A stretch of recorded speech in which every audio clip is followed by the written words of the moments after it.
Well, universities across the United States, hostile administrators and violent protesters have made it difficult, sometimes impossible, for dissident students, those who disagree with prevailing views, to say what they think in public. It's annoying. The question is it also illegal on public campuses? Well, today, Attorney General Jeff Sessions announced a plan to intervene. Mr. Attorney General, thanks for joining us. Thank you. So what is the problem you're seeking to address with this initiative? We have too much suppression of free and open speech on college campuses today. Particularly conservatives are being silenced in many ways. Controversial speakers are being blocked. You have the veto by the heckler who threatens to protest and disrupt the speech, so the college may withdraw the speaker's invitation so there won't be a disturbance. These kind of things really threaten the entire educational system, in my view, the integrity of it. We have a heritage of free speech.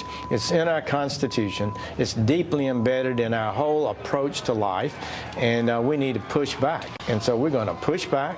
Some of these actions can be a violation of civil rights. You have First Amendment rights in this country to speak, and sometimes those rights can be impacted. The Department of Justice will take what steps we can to make sure that these zones, these colleges don't create limiting zones for free speech. I can think of many occasions where the government has moved in to curtail free speech rights. Under the Woodrow Wilson administration, for example, people were sent to prison for protesting the war or whatever. Can you think of other examples of the Justice Department moving in to ensure free speech rights? Well, I'm not able to remember that, Tucker. I just don't remember any situation in which we've gone to a point where speech is threatened. But I will say this, back in the civil rights days, a lot of areas in the South attempted to silence voices that were against segregation. So that was a time that the federal government in many ways spoke, and I think in many ways spoke on free speech issues too. But it's an important issue. The trends have gone oddly, don't you think, from a time when we had a universal recognition that people should be able to express themselves freely and openly, to a time today where we're drifting back to trying to block people from having their voices heard. What can these are private institutions, most of them, or many of them. What can the federal government do? Well, we're focusing primarily on the public institutions. 33% of public institutions have some sort of speech codes that constrict freedom of speech, as I think most people would define it under the First Amendment. So this is a troubling trend. And so the First Amendment applies to public colleges and universities. And of course, private colleges, we want to call out and talk to college presidents, deans, faculty, trustees, to say, make sure that you're not discriminating in any way against people's right to speak, and or discriminating against them academically or otherwise if they have the courage to defend their beliefs. What sort of action are you prepared to take if they ignore you? Well, we can intervene and possibly even file lawsuits, but we'll be intervening this week, filing a statement of interest, which the United States government is entitled to do, in a case involving a constriction of free speech that we believe is important, and we'll be filing a brief to the court explaining why we think this is an important national right. So you're hearing a debate arise this week about free speech in the wake of the president's demands the NFL fire players who protest the American flag and other symbols of the country. Do you think that his remarks contravene the spirit of the First Amendment?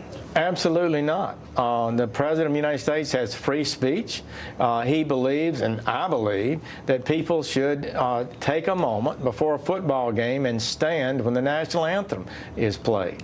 What's wrong with that? It's not political. It's not an affirmation of Trump or Hillary Clinton or any other agenda. It's simply an affirmation and respect for the United States of America and this great heritage of freedom, and for these football players, prosperity that they have. So I think that's a perfectly appropriate thing for the president to say. They have a right. We have no legal case to condemn a person, a football player who doesn't stand. The owners may have rights to deal with their employees on the football field. But so I think they have all the rights every American does to speak out. They've got access to the internet. They have all kinds of ways to express their own opinions. But I think every American, no matter what their views on the issues, should stand for America, should salute the flag. I think otherwise we don't have the kind of nation that's healthy that we need to have to be strong and be able to have contentious debates within it. What do you think it's about? Why do you think that some of the most successful people in our society would be taking a public stand against symbols of the country itself? My thought is they haven't thought it through. They haven't realized that what they're doing is actually demeaning the country, not some politician they may disagree with, or not some issue that they feel strongly about. How is that the right way to express such a view? You should be able to articulate your view, advocate your view, defend your view against people who disagree. That's what America's about, not demeaning the country for which we're all blessed to live, in which we're blessed to live. So I think it's a big mistake. They haven't thought it through. Maybe they haven't been taught properly in the universities and colleges about what this means and why, historically, nations are important. That they function. Nations are how people are governed, how their lives are affected. So we need to be loyal to the great nation that we have, in my opinion, and standing up for the national anthem is certainly not too much to ask. Attorney General Jeff Sessions, thanks. Thank you.